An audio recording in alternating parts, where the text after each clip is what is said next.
નમસ્કાર વિદ્યાર્થી મિત્રો, આજે આપણે ગુજરાતી વિષયના વ્યાકરણમાં વિરામચિહ્નો અને તેના કાર્યોની ઉદાહરણ સાથે સમજૂતી મેળવીશું. આપણે આપણી સ્કૂલના નિયમ મુજબ વિડીયો જોવાની સાથે સાથે તેમાં આવતા ઉદાહરણો અને વિરામચિહ્નો વિશેની માહિતીને તમારી નોટબુકમાં નોંધ પણ કરવાની છે. તો તમે વિડીયો જોવાની સાથે સાથે વિરામચિહ્નો અને તેના કાર્યોની ઉદાહરણ સાથે તમારી નોટબુકમાં નોંધ કરશો. એનો વાક્યનો જ અંશ છે, ભાગ છે. બોલચાલની લઢણને લખાણમાં મૂકવા માટે આપણે વિરામચિહ્નોનો ઉપયોગ કરીએ છીએ. વિરામચિહ્નો અને તેના કાર્યો આ મુજબ છે. 1. સમાપન. વાક્યાંતે એટલે કે વાક્યના અંતે આવતા આરોહ કે અવરોહ વિરામચિહ્નોનું કાર્ય સમાપન દર્શાવવાનું છે, જેમાં પૂર્ણવિરામ, પ્રશ્નાર્થ ચિહ્ન, ઉદ્ગાર ચિહ્ન આદિ વિરામચિહ્નોનો સમાવેશ થાય છે. આ વિરામચિહ્નો સમાપન દર્શાવે છે. બીજું કાર્ય છે ઉદ્ઘાટન.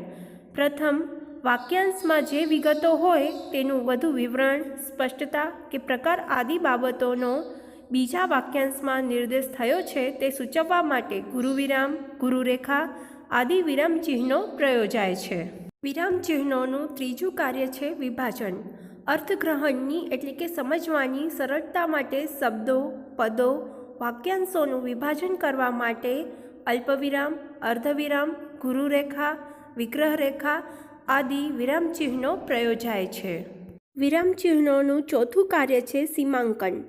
જે શબ્દ, પદ, પદસમૂહ, વાક્યાંશ કે ગૌણ વાક્યને વિશેષ રીતે દર્શાવવા હોય, પ્રદર્શિત કરવાના હોય તેમને જોડમાં પ્રયોજાયેલા વિરામચિહ્નોની વચ્ચે મૂકવામાં આવે છે.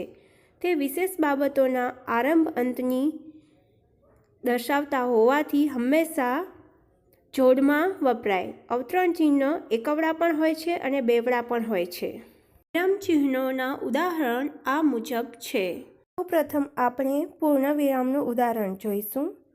ઉદાહરણ છે રાષ્ટ્રધ્વજ ચડાવવા હું અગાસીએ ચડ્યો.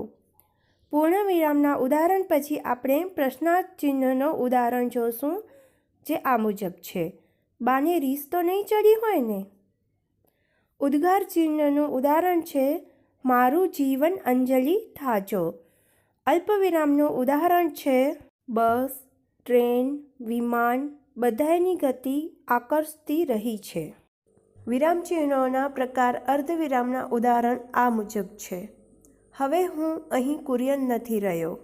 હું માત્ર ઉપરી અમલદારનો ભાણેજ જ રહ્યો છું, જે મને મંજૂર નથી. હવે આપણે ગુરુવિરામનું ઉદાહરણ જોઈશું, જે આ મુજબ છે. ઋતુઓ 3 છે: શિયાળો, ઉનાળો અને ચોમાસું. ગુરુવિરામ પછી આપણે અવતરણ ચિહ્ન, જેમાં એકવડા અને બેવડા બંને પ્રકારના અવતરણ ચિહ્નનો સમાવેશ થાય છે તેવા ઉદાહરણ જોઈશું, જે આ મુજબ છે. 1. અખાના છપ્પા, અનુભવ બિંદુ, અખિગીતા વગેરે અખાની પ્રખ્યાત કૃતિઓ છે. તેઓ મધ્યકાલીન સાહિત્યમાં જ્ઞાનના ગરવા વડલા તરીકે જાણીતા છે. 2. તેણે પૂછ્યું, કાકા આ કયું વૃક્ષ છે? આ બંને ઉદાહરણમાં પહેલું ઉદાહરણ છે એમાં એકવડા અવતરણ ચિહ્નનો ઉપયોગ થયેલો છે, જ્યારે બીજા ઉદાહરણમાં બેવડા અવતરણ ચિહ્નનો ઉપયોગ થયેલ છે. હવે આપણે વિગ્રહરેખાનો ઉદાહરણ સહિત પરિચય મેળવીશું.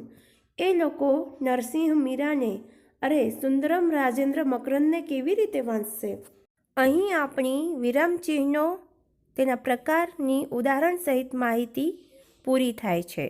ફરી મળીશું નવા વિડીયો સાથે. આભાર.